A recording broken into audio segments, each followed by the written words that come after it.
Le naufrage d'un navire de migrants au large de la Grèce est de plus en plus lourd. Des dizaines sont morts et des centaines portés disparus. Des milliers d'Italiens ont rendu un ultime hommage à Silvio Berlusconi, des funérailles d'État organisées dans son fief en présence de hauts responsables politiques. Première puissance économique européenne, l'Allemagne cible Pékin et Moscou dans sa stratégie de sécurité intégrée tout juste dévoilée.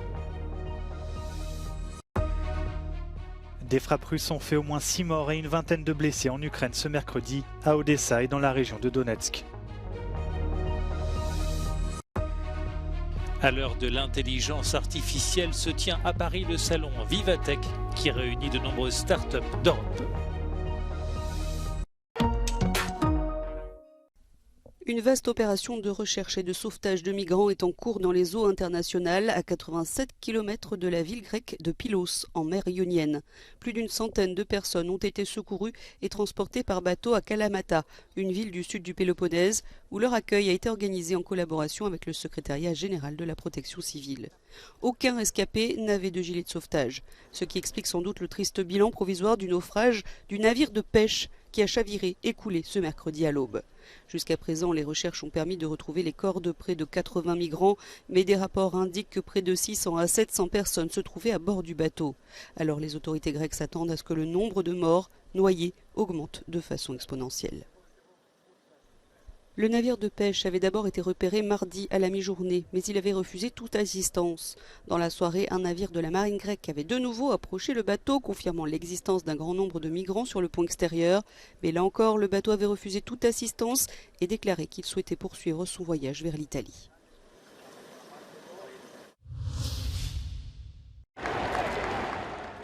L'Italie a fait ses adieux au Cavaliere, l'ancien Premier ministre controversé Silvio Berlusconi.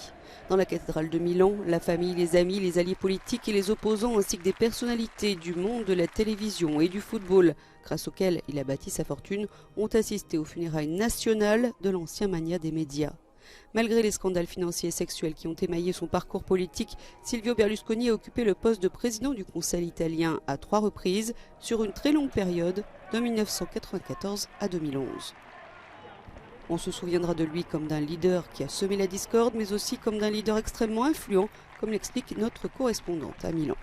Around 10,000 people have gathered here in Piazza del Duomo in Milan to pay their last tribute to Silvio Berlusconi. We've been hearing several rounds of applause with people chanting Silvio, Silvio, and there's only one president. We've seen many football fans who have come here to pay the last tribute to AC Milan's former president, and we've also seen many of his political supporters. Everyone here seems to be touched by the news of his death, and it really seems that everyone here, both his supporters and enemies, agree on the fact that he's left a significant mark on Italian history. Giorgio Orlandi for Euronews, in Milan. L'Allemagne a pris conscience des risques militaires, économiques et sociaux croissants auxquels elle est confrontée. C'est ce qu'a déclaré le gouvernement en dévoilant sa toute première stratégie de sécurité intégrée. Un fait sans précédent dans l'histoire du pays depuis la Seconde Guerre mondiale. Cette approche a été proposée pour la première fois par la coalition au pouvoir il y a 2 ans, mais l'invasion de l'Ukraine par la Russie lui a donné un nouvel élan. Konsequenterweise folgt die nationale Sicherheitsstrategie dem Leitbild einer integrierten Sicherheit. Es geht nicht allein um Verteidigung und Bundeswehr, sondern um die ganze Palette unserer Sicherheit über Diplomatie genauso wie Polizei, Feuerwehr und technische Hilfswerke, über die Entwicklungszusammenarbeit, über Cybersicherheit und über die Resilienz von Lieferketten. La sécurité, c'est de ne pas être manipulé par des robots russes sur les réseaux sociaux, a donné comme exemple la ministre allemande des Affaires étrangères. Und so wie wir integrierte Sicherheit mit unseren Partnerinnen und Partnern, insbesondere in der Europäischen Union und in den Vereinten Nationen zusammendenken, bedeutet integrierte Sicherheit eben auch innere und äußere Sicherheit zusammenzudenken. Berlin a augmenté ses dépenses militaires depuis la guerre en Ukraine et le document de 80 pages confirme que la Russie est considérée comme la plus grande menace pour la paix. Mais en rupture avec une politique de longue date, il préconise également de se méfier de la Chine, à la fois partenaire concurrente et rivale systémique.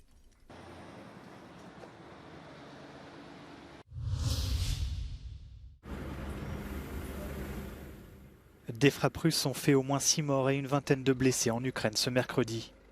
À Odessa, dans le sud du pays, un missile a touché un entrepôt commercial, provoquant la destruction d'une partie du bâtiment et un incendie. Au moins 3 personnes ont péri, 13 autres sont blessées selon les autorités locales, qui indiquent que d'autres civils pourraient être coincés sous les décombres. Dans d'autres parties de la ville, un centre d'affaires, un complexe résidentiel ou encore des restaurants et des magasins ont été endommagés, faisant au moins 6 blessés. Selon l'armée de l'air ukrainienne, 3 des 4 missiles calibres tirés par la Russie ont pu être interceptés. 6 autres missiles de croisière ont en revanche touché la région de Donetsk dans l'est de l'Ukraine, faisant 3 morts et 6 blessés.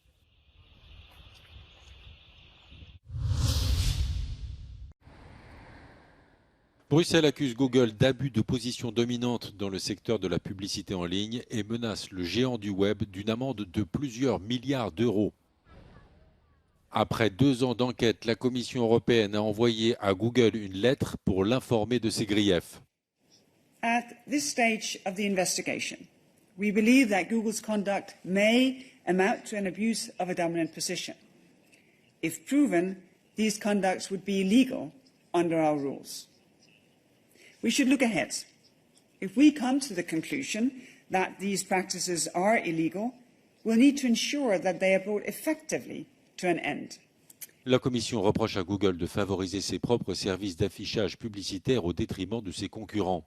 Selon Bruxelles, la seule solution pour Google serait de céder une partie de ses services.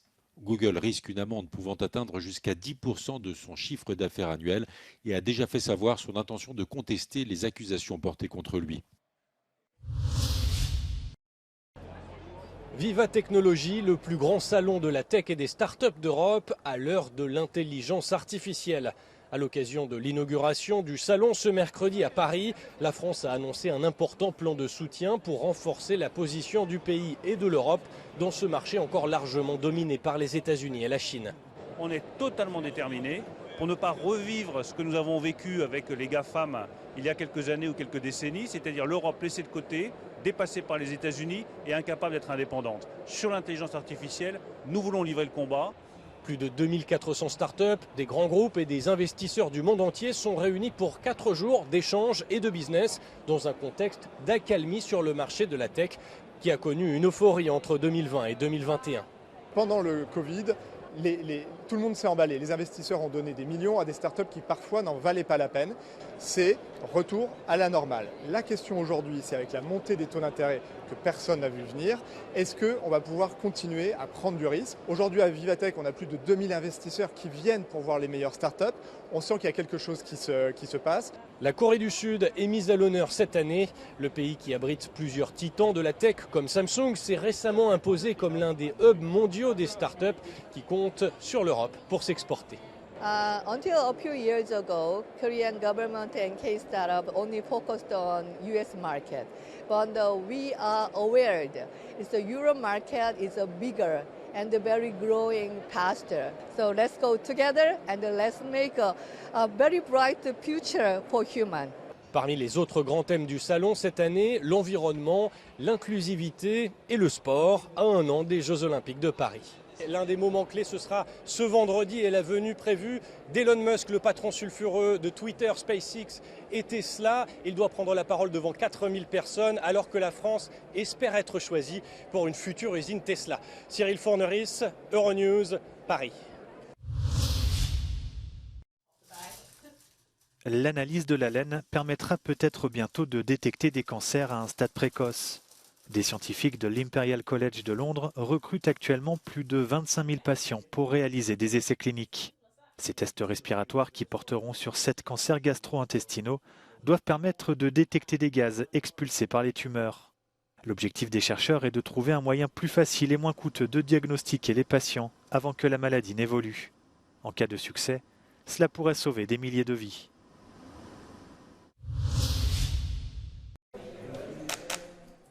Robert Capa a désormais un musée consacré à son œuvre. Le célébrissime photographe est né en 1913 à Budapest et c'est dans sa ville de naissance que sont rassemblés les plus célèbres de ses clichés. Robert Capa a traversé le monde de Paris à Hollywood. Il a couvert la guerre civile en Espagne et la Deuxième Guerre mondiale. 500 képet láthatunk ebben a kiállításban, mintegy 140 fizikálisan kiállított képet, és a többi pedig vetített kép. És hogy mitől eredeti? Hát nagyon sok mindentől, de ezek a képek valóban olyan másolatok, amelyek most csak egyedileg léteznek, illetve 3 ilyen sorozat létezik a világban Robert Capáról.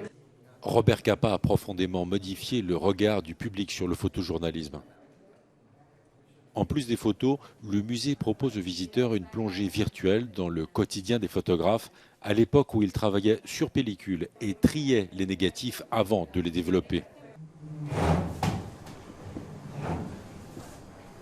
Lehet nagyítani, lehet újságoldalt szerkeszteni, lehet látni egy nyomdahengert, amin forog a kész újság, és egy monitoron be lehet lapozni a korabeli lapok világába. Si vos photos ne sont pas assez bonnes, c'est que vous n'êtes pas assez prêt. C'est le conseil que donnait Robert Capa pour réussir une photo. Robert Capa est mort en Indochine en 1954. Il avait posé le pied sur une mine antipersonnelle. Il avait 41 ans.